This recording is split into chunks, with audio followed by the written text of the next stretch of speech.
At 55, I went over a balcony and the world went dark. My own son said it was an accident. They thought I died, but I was still watching. If you're new to my channel, please subscribe and tell me where you're watching from. My name is Eleanor Hayes, and until that night I believed I understood what family meant. I live in San Diego, California, in a quiet neighborhood where the mornings carry the scent of ocean air and the evenings settle into a soft, forgiving silence. I built my life here over decades, slowly, deliberately, brick by brick. After raising my son, after burying my husband, after learning how to stand on my own without asking anyone for permission or help. Before everything broke, my days followed a gentle, steady rhythm. I woke early, made coffee, and sat by the window as the sun lifted itself over the city. I managed my properties myself, reviewed accounts, signed papers that carried my name and my responsibility. I took pride in that. I never flaunted it, but I never hid it either. I had worked hard, sacrificed quietly, and made sure my son never lacked the chances I never had. My son, Daniel, was 32 and married to a woman named Claire. From the outside, they looked like a successful young couple. Polished smiles, confident voices, plans that always seemed one step away from coming together. From the inside, the fractures had been there longer than I wanted to admit.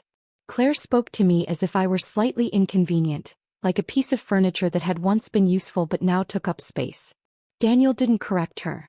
He rarely corrected anyone anymore. Family dinners used to feel warm and familiar. Over time they became transactions. Conversations drifted toward my finances, my properties, my plans for the future. Claire asked those questions with a sweetness that never reached her eyes. Daniel listened closely, nodding, filing things away. When I changed the subject, they exchanged glances they believed I didn't notice. People assume women my age don't see much. The truth is, we see everything, we just learn when reacting will cost us more than staying quiet. The night it happened was supposed to be another attempt at normal. Daniel invited me to his condo, a high-rise overlooking the city lights. He said he wanted to talk, just us. Claire was there too, moving quietly, watching more than she spoke.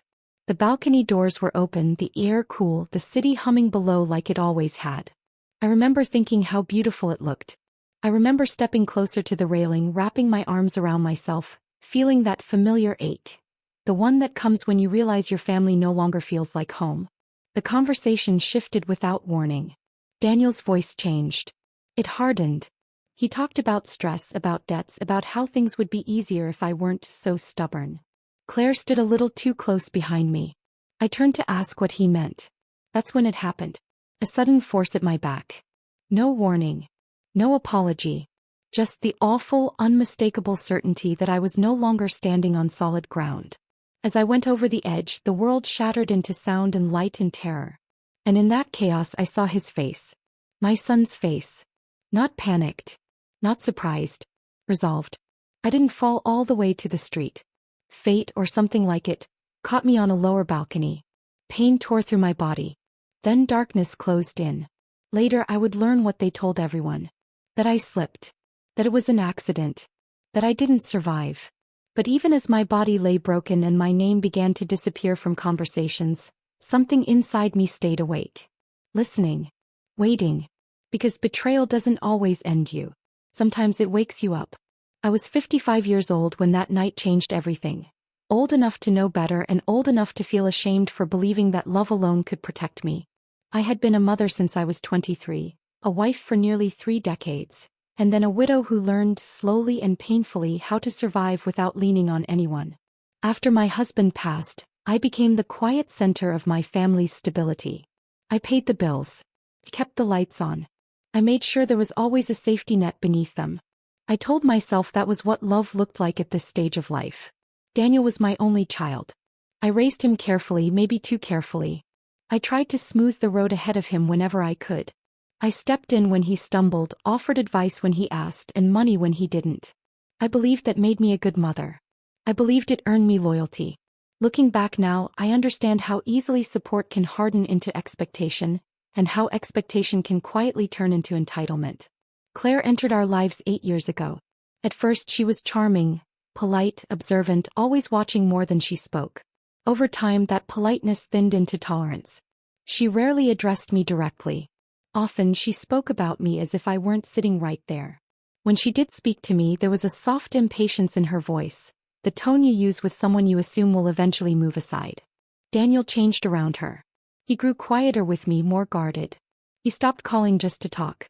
When he did call, there was usually a problem that needed solving. Before the balcony, before the lies, I was tired in a way I didn't know how to explain. Not physically, emotionally. Tired of having to prove my worth. Tired of being reduced to what I could provide. At family gatherings, I felt myself shrinking, becoming background noise in my own life. Decisions were made without asking me. Plans were announced as if my agreement was already assumed. When I tried to speak up, the room went still in that uncomfortable way that tells you you've said too much. So I stayed. I smiled. I told myself it was temporary. That families go through phases. That if I just held on a little longer, things would settle and balance would return. The truth is, I didn't want to see the fractures forming beneath us. I didn't want to believe my son could look at me and see a solution instead of a mother. I didn't want to accept that my age, my patience, my silence were being mistaken for weakness. That night on the balcony didn't begin with violence. It began with disappointment. With frustration that I wouldn't bend fast enough. With resentment that I still controlled my own life. Later, lying in a hospital bed, surrounded by tubes, machines, and the slow, steady beep of a heart monitor, I replayed years of small moments I had brushed aside. The jokes about my memory. The casual comments about what would happen when I was gone. The way Claire's eyes lingered whenever money came up. The way Daniel stopped meeting my gaze. That's when I understood this wasn't sudden. It was inevitable. And for the first time since I became a mother, I allowed myself to think a dangerous, unfamiliar thought. Maybe loving them had never meant protecting myself. Before everything fell apart, my life looked calm from the outside. Predictable. Safe. I lived alone in a modest but beautiful home not far from the coast, a place I had chosen because it felt peaceful, and because it was mine. Every morning I woke before sunrise, brewed my coffee, and sat at the kitchen table reviewing paperwork while the house stayed perfectly quiet. That quiet mattered to me. It was where I felt steady, where I felt in control of my own life. I managed my investments myself. A few rental properties. Long-term accounts. Things I had built over years of careful, sometimes lonely decisions. I never chased luxury. I chased stability. I liked knowing exactly where my money was, what it was doing, and why it was there. That discipline was the reason my estate had grown to what it was, just over $5 million. Not through luck but through planning and restraint. My family knew this. And they relied on it. Daniel called when his car needed repairs, when a business idea collapsed, when bills stacked up faster than his paycheck. Claire didn't ask directly. She made comments instead, about how expensive life had become, about how unfair it was that young couples struggled while older generations sat comfortably. I heard the message even when my name wasn't attached to it. Family dinners used to be a weekly ritual. Over time they became less frequent, and when they did happen they carried a tension I couldn't ignore. I noticed how conversations shifted when I arrived. How plans were already decided before I sat down. How my opinions were met with polite nods and then quietly dismissed. When I once mentioned downsizing or simplifying my life, Claire laughed and said, "Oh, don't talk like that. We'll need you around." Need you, not want you. There were small moments that should have warned me. Claire joking about how confusing legal documents must be at my age. Daniel suggesting I let him handle things for me. Papers placed in front of me without explanation. Signatures expected without questions. Conversations that stopped the moment I entered the room. Once at a gathering, Claire raised a glass and joked that everything would be easier someday. Everyone laughed. I smiled too, even though something tight and cold settled in my chest. I told myself I was being sensitive. That I was imagining things. That surely my own family wouldn't think that way. But respect doesn't disappear all at once. It erodes. I was useful, not valued. Included but not consulted. Loved, but only as long as I stayed agreeable, quiet, and compliant. Looking back now, I see how carefully I was being repositioned. Not as the matriarch. Not as the decision-maker. But as an obstacle. Something to manage. Something temporary. So I clung to routine. I kept showing up. I kept believing patience would be rewarded. That my son would remember who raised him. That blood would matter more than money. That belief was the last comfort I had. And it was taken from me. The day of the gathering arrived without any warning signs that felt important at the time. Daniel called me that morning and said he wanted to talk privately, just family, no distractions. His voice was calm, almost gentle. I remember feeling a quiet sense of relief. I told myself this was the conversation where things would finally clear up, where misunderstandings would be smoothed over the way they used to be. I dressed carefully, not to impress anyone, but to feel steady in my own skin. I chose clothes that felt like me, simple, dignified, familiar. Before leaving, I paused at my front door longer than usual, keys resting in my palm, that old, quiet unease rising again. I ignored it. I had ignored it for years. Daniel's condo rose high above the city, all glass and steel, lights spilling everywhere. Claire greeted me with a smile that didn't quite settle on her face. She offered me a drink I didn't want and stood just close enough to feel intrusive. The balcony doors were open and cool evening air drifted through the room, carrying the distant hum of traffic far below. Everything felt exposed, as if there were nowhere to retreat. At first, the conversation stayed polite. Daniel talked about stress at work, about bills, about how heavy responsibility felt. Claire added comments here and there, always circling the same point: how hard it was for them to plan a future when things were uncertain.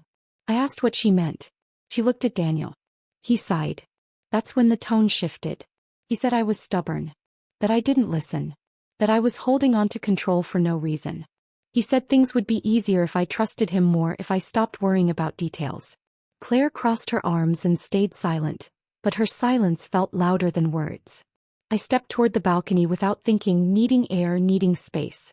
I leaned against the railing with my back to them, staring out at the city lights. I told them I wasn't going to rush decisions about my life or my finances. I said it calmly, deliberately, that I was still capable, still aware, still in charge. Behind me the air changed. There was no shout. No argument. Just a sudden pressure, sharp and deliberate, against my back. My body lurched forward. The railing vanished beneath my hands. In that split second, fear wasn't the strongest emotion. Recognition was. As I went over the edge, I turned my head. I saw Daniel standing where I had been. I saw Claire's hand still half raised, as if she hadn't yet decided what to do with it. Daniel's face wasn't shocked. It wasn't panicked. It was settled. I don't remember the fall clearly. I remember noise. Pain. The sickening impact of hitting something hard. Then nothing at all. When consciousness returned, it was only for a moment. Flashing lights, voices shouting, hands lifting me, before darkness closed in again. What I didn't know then was what they were already saying. That I slipped. That I lost my balance. That it was tragic but unavoidable. People heard a scream. People asked questions. Daniel answered them. And just like that, the story settled into place. I woke up to pain before I understood anything else. It wasn't sharp at first.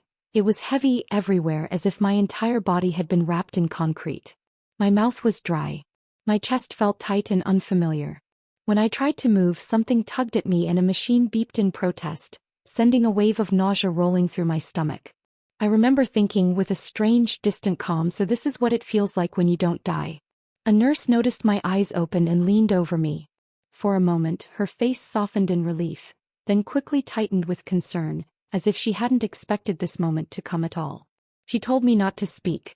She told me I was safe. Safe. The word felt strange, almost insulting. Time passed in fragments. Hours dissolved into blinks of awareness. Doctors came and went, their voices low and careful.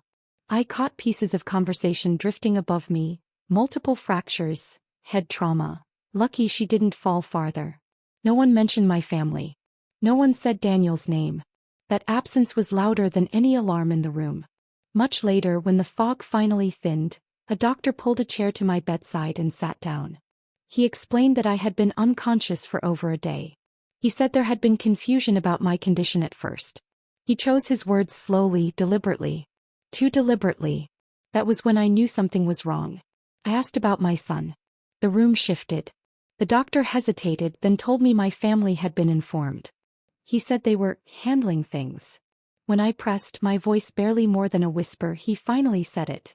Daniel had told authorities that I hadn't survived the fall. That I was gone. For a moment, I thought I had misunderstood him. I tried to laugh, but the sound that came out was broken and painful, tearing at my ribs. Gone. That was the word he used. They had declared me dead. Legally incapacitated. Unconscious. No visitors allowed, per family request. My phone was missing. My personal belongings were gone.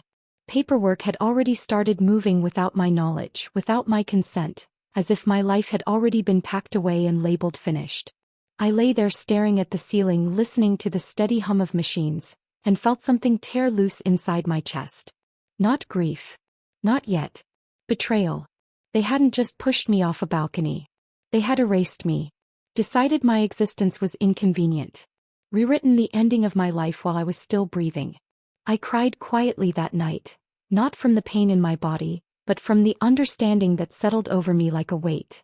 The people I had protected, provided for, defended for years had closed the door behind me without hesitation. But beneath the fear and the hurt, something else began to take shape. A cold, steady clarity. The realization that if they truly believed I was gone, then for the first time in my life I could see them exactly as they were. And they couldn't see me at all. The days that followed blurred together in a quiet, unbearable way. I was moved into a private recovery room under a temporary name, my chart stamped with restrictions I had never agreed to. The nurses were kind but careful. They spoke around things instead of to me, choosing their words as if the walls were listening. I learned quickly that the story my family told carried weight. People believed it. I was alive, but I had been placed outside my own life. No visitors came. Not friends. Not neighbors. Not my son. When I finally asked why, a nurse hesitated and said my family had requested privacy. For my dignity, they claimed. I almost smiled at the cruelty of it. Dignity had never mattered to them before. At night, when the pain medication wore thin, my thoughts grew loud and restless. I replayed the moment on the balcony over and over. The pressure at my back. The expression on Daniel's face. The stillness in Claire's eyes. First I questioned myself. I wondered if shock or trauma had altered my memory. But every time doubt crept in, the same image returned, clear, sharp, undeniable. This wasn't an accident. I felt trapped in ways I hadn't expected. My body was broken, yes, but worse than that, my voice had been taken from me. I couldn't call anyone. I couldn't access my accounts. I couldn't even prove yet that I was meant to still exist. The thought of them planning my funeral while I lay awake and breathing made my stomach twist. Anger came next. Not the loud kind. The focused kind. The kind that settles deep and refuses to leave. I thought about every time I had defended Daniel when others questioned him. Every check I had written without being asked. Every boundary I had softened because I didn't want to seem harsh or unloving. I had taught him that I would always absorb the cost. Some nights, fear took over. Fear that they would succeed anyway. Fear that documents would move faster than my recovery. Fear that if I spoke too soon, too weak, my words would be dismissed, my existence quietly erased again. I realized how easily older women are written out of their own stories, how quickly we become inconvenient. And then slowly something shifted. I stopped reacting. I started listening. I asked careful questions and paid attention to the rhythms of the hospital. The routines, the pauses, the unguarded moments. A social worker stopped by once and mentioned guardianship in vague, cautious terms. I said nothing. I let her talk. I learned just how far they had already gone. That silence, my silence, wasn't surrender. It was space. In that space, I felt the weight of my life settle back into place. I had built things. I had planned carefully. I hadn't been reckless. There were people who knew me, trusted me, worked with me. People who would notice if I didn't appear where I was supposed to be. They thought I was powerless because I was injured. They thought my age had slowed my mind. They were wrong. As the fog lifted, clarity replaced despair. I wasn't trapped. I was unseen. And for the first time that worked in my favor. I was no longer deciding whether to speak up. I was deciding when. There was one thing Daniel and Claire never understood about me. I never built anything alone. Over the years, I learned to surround myself with people who valued preparation over impulse, documentation over blind trust. People who didn't vanish the moment things became uncomfortable or complicated. They didn't know about the trust. Years earlier, after my husband died, I had quietly restructured my estate.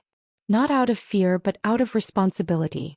Every property, every major account, every long-term investment was placed inside an irrevocable trust.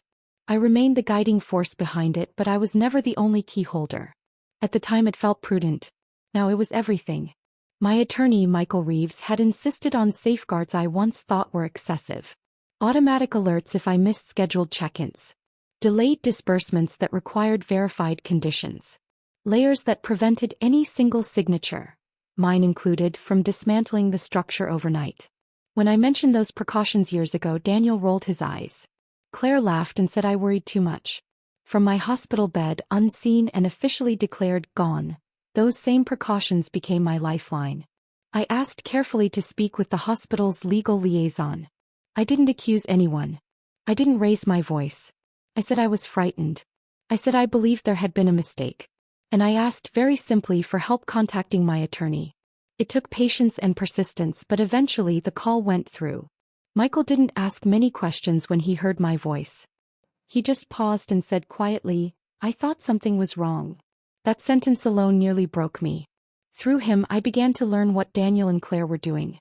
They were preparing to access funds they believed would transfer quickly. They were calling brokers, asking about timelines, making plans that assumed I was no longer an obstacle. They were wrong. There were other pieces falling into place too. A neighbor across from Daniel's condo had exterior security cameras. A building employee remembered hearing raised voices that night. A witness who hadn't spoken up at first, not out of indifference but uncertainty, had noticed more than anyone realized. Michael began collecting statements, timestamps, and records. Quietly, methodically, I documented everything I could remember. Times, phrases, small details Daniel would never think mattered. Each day as my body healed inch by inch, my resolve sharpened. I stopped asking myself why. That question only led back to pain. That I asked how. How to protect myself. How to make the truth undeniable.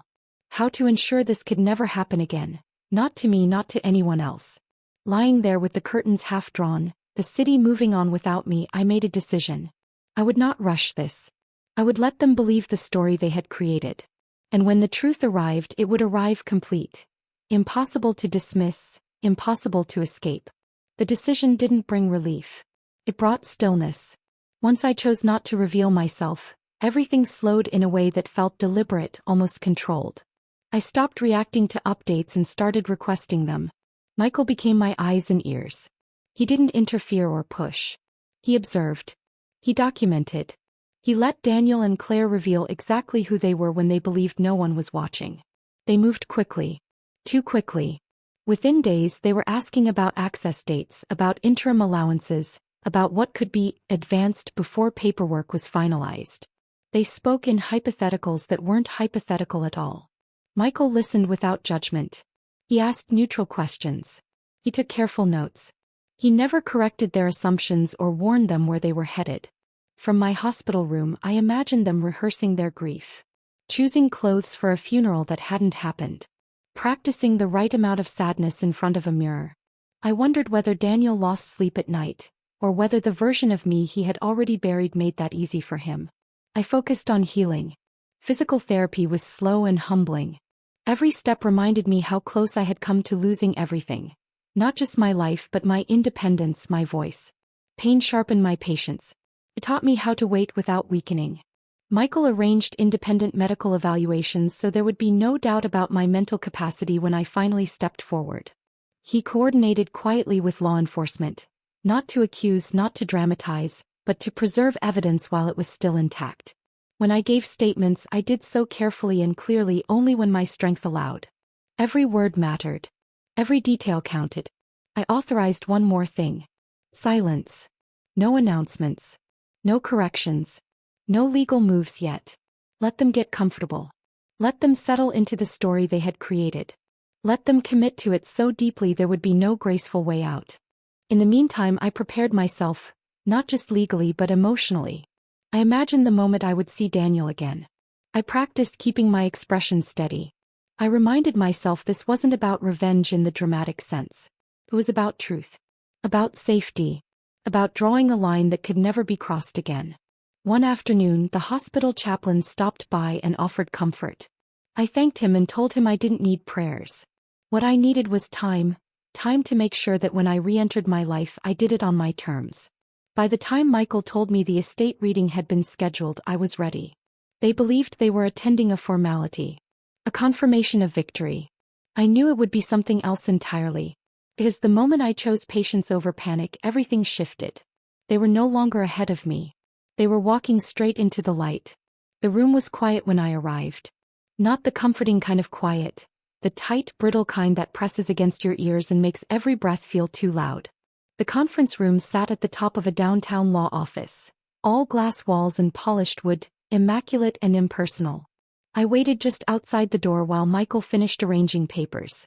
My heart was steady. That surprised me more than anything else. Daniel and Claire were already inside. I could hear their voices through the door, low and controlled, edged with an excitement they were trying and failing to disguise as grief. Claire mentioned something about timing. Daniel laughed softly and told her to be patient. Hearing his voice after everything sent a sharp pull through my chest, but I didn't hesitate. I didn't turn away. When the door opened and I stepped inside, the sound that followed wasn't a scream. It was silence. Daniel froze first. The color drained from his face so quickly it barely looked real. Claire's smile collapsed into something brittle and confused, her eyes flicking from me to Michael as if she were waiting for someone to explain the mistake. I stood there with my cane, my body still healing, still sore but upright. Alive. Watching them struggle to process what they were seeing. "I thought you said she," Claire began, her voice catching. Michael lifted a hand, calm and precise. "Mrs. Hayes is very much alive." Daniel's chair scraped harshly against the floor as he stood. His mouth opened, then closed again. No words came. For the first time in my life, he looked at me not as a son looks at his mother, but as a stranger facing something he could no longer control. I didn't raise my voice. I didn't accuse him. I simply met his eyes and said quietly, "You told everyone I was dead." The room stayed still as Michael began laying out the truth. One document at a time. Medical records confirming my survival. Surveillance footage from a neighboring building clearly showing the shove. Statements from witnesses who had heard the argument before the fall. Timelines that unraveled every version of events Daniel had offered. Claire tried to speak. Michael stopped her without looking up. The evidence didn't argue. It didn't dramatize. It simply existed. I watched as understanding settled into fear on their faces. Not guilt, fear. Fear of consequences. Fear of exposure. Fear of losing the control they thought they had already secured. When Michael finished, I spoke again. "You didn't just try to take my money," I said. "You tried to take my life." Daniel finally whispered my name. I didn't answer. Law enforcement was already involved. They entered quietly, professionally. There was no shouting, no spectacle. This wasn't a scene. It was an ending. As Daniel was escorted out, he turned once more, searching my face for something. Mercy, perhaps. I felt none of the satisfaction I once imagined I might feel. Only certainty. The truth had done what it needed to do. And there was no way back from it. The days after the confrontation moved faster than I ever expected. Once the truth surfaced, it didn't hesitate or soften itself. Law enforcement reopened the case immediately, not as an accident but as attempted murder. Statements were taken. Phones were seized. Financial records were frozen. Everything Daniel and Claire had assumed was already theirs locked itself shut almost overnight. I wasn't present when Daniel was formally arrested. I didn't ask to be. I didn't need to see it to know it was happening. Michael kept me informed in plain, measured language without drama or commentary. Charges were filed. Claire was questioned extensively. Her role, her silence, her positioning, her messages, was no longer something she could hide behind. What surprised me most was how quickly their confidence collapsed. Friends who had once congratulated them stopped returning calls. Invitations vanished. Admiration turned into whispers. The story they had carefully told, the grieving son, the tragic accident, crumbled under the weight of evidence. People don't like being deceived, especially when the truth is this unsettling. Financially, everything stopped for them almost instantly. No access to accounts. No advances. No inheritance. The trust did exactly what it was designed to do. Protect me from people who believed closeness gave them ownership. As my medical evaluations were finalized, I regained full legal authority. Doctors confirmed what I already knew. I was injured, yes, but my mind was clear and intact. My voice returned to where it belonged. There were quiet moments when the magnitude of it all caught up to me. Sitting alone in my recovery apartment, my cane resting against the wall, I felt the echo of what nearly happened. A life almost erased because someone decided it was inconvenient. But I didn't regret my choices. Daniel never reached out. His attorney did. Through Michael, I made it clear there would be no private resolution. No quiet apology. No rewritten version of events. The truth would stand exactly as it was. Claire tried once. He sent a message asking to talk, to explain. I didn't respond. Some doors don't need to be slammed shut. They simply need to remain closed. For the first time in years, I felt the balance shift. Not in anger, not in triumph, but in alignment. Things were back where they belonged. I wasn't erased anymore. I was in control. Recovery didn't happen all at once. It arrived in quiet victories, small moments that slowly stitched me back together. The first was returning to a space that was truly mine. Not a hospital room, not a temporary apartment arranged by lawyers, but a home I chose deliberately for safety and peace. I moved into a smaller coastal place, bright and uncomplicated, where the light filled the rooms and the doors locked easily. The neighbors knew my name because they wanted to, not because they needed something from me. That difference mattered more than I expected. I reclaimed control piece by piece. Bank access restored. Accounts reviewed line by line. Properties inspected on my terms. Decisions made without anyone hovering, advising, or second-guessing me. The trust remained intact, exactly as it was designed to be. I didn't dismantle it out of pride or defiance. I kept it because wisdom isn't something you undo once you've earned it. People asked how I felt.